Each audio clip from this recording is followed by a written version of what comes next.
বর্তমানে ঈশ্বরদীর ব্লগারদের মতে এটি হচ্ছে সবথেকে সুন্দরতম জায়গা। এই জায়গাটি হচ্ছে মেরিন পাড়া লেক।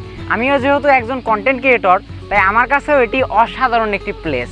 এই জায়গাটিতে আসলে আপনারা শুক্রবারের টাইমটি অনেক সুন্দরভাবে স্পেন্ড করতে পারবেন।